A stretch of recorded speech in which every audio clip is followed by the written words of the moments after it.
का हो लोटन, कहाँ जात बड़ा बनठन के हीरो बन के? अरे रंगीला बाबू हीरोए बने जाता नहीं, हाँ? बस राउर अपन आशीर्वाद दी। हीरो बने मुंबई जात बड़ा का? अरे ना रंगीला बाबू, यहीं अपन गांव में एक डायरेक्टर आयल बा, गांव में डायरेक्टर? एकदम मस्त टकाटक हीरोइन के संगे, बस उहे से मिले जाता नहीं, उहे से मिलके कुछ फाइनल करे के बा। हीरोइन के साथे का फाइनल करबा भाई? हीरोइन के संगे ना रंगीला बाबू, डायरेक्टर के संगे फाइनल करे के बा। रंगीला बाबू एक बार हीरो बन गई नी ना, तब माला माल हो जाब, हाँ? तो ई बकवास घटिया गांव छोड़ के यहाँ से हाँ? निकल जाब। वाह बेटा, हीरो बनले ना, हीरो के सपना देखे लगला। सच बोला तनी भैया, डायरेक्टर बोले बा 200% काम फाइनल बा, बट डायरेक्टर के थोड़ा फॉर्मेलिटी बा, ओकरा के पूरा करे के बा। फिर तो तोहार किस्मत चमक गईल। फिल्मी लोग बहुत चीटर होलन, बच के रहिया। हम समझ गए नी भैया, अच्छा हम चलत तानी। तू चला, हम तोहरे पीछे पीछे आवतानी। ठीक है रंगीला बाबू, लेट ना करिया, आ जइया। ठीक बा।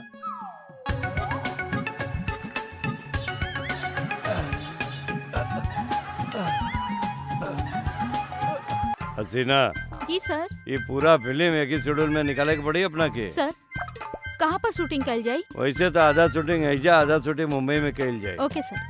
और अगर मामला पड़ गई ना हैजा, तो पूरा फिल्म के शूटिंग हैजे ठोक डाला। सर 5 दिन में फिल्म खत्म। Good morning sir. Good morning madam. अरे सल्लू, कहाँ रह गई लो यार? हमारा हसीना मैडम कब से इंतजार करत रही तोहार।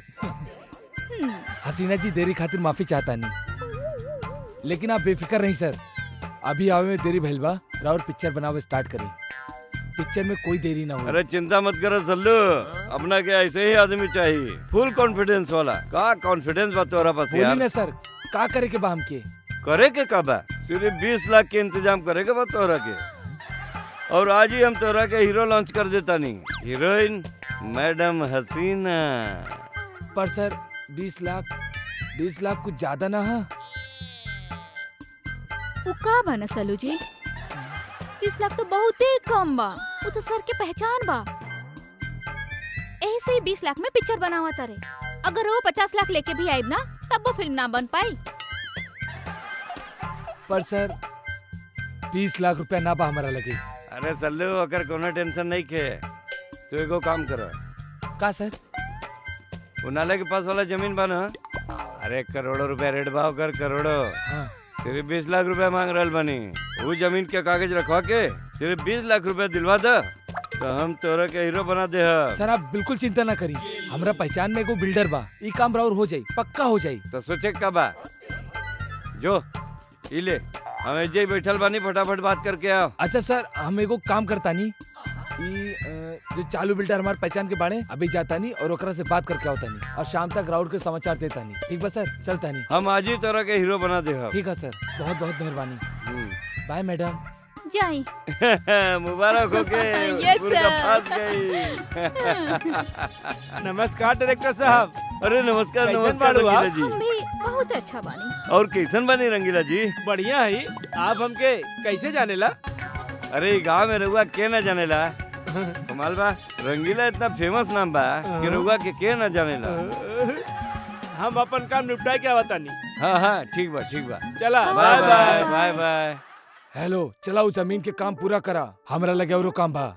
चला रखा फोन। हेलो सर। हेलो, एगो बहुत इम्पोर्टेंट काम से आयल बानी। बोला बोला। सर वो नाली के बगली जो जमीन बा, जो प्लॉट बा, वो करोड़ों रुपए का है। अच्छा, लेकिन पार्टी के पैसे की इमरजेंसी है।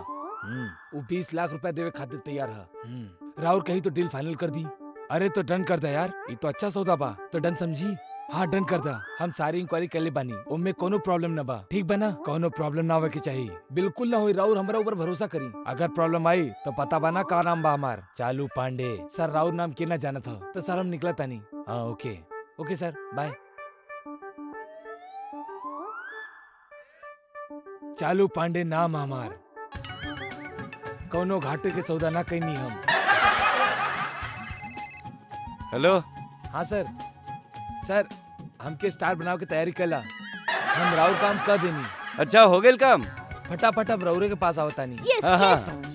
ठीक बा ठीक बा, आजा फटाफट। ठीक बा सर, थैंक यू सर। डायरेक्टर साहब, आप चाय पियली? हाँ पियली ना? आपको पी लेनी? हाँ चाय चाय पी लेनी ना। नमस्कार सर। सर राउर काम हो गई।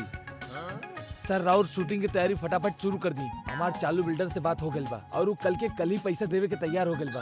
अरे कौना प्लाट बेचत बाड़े रे?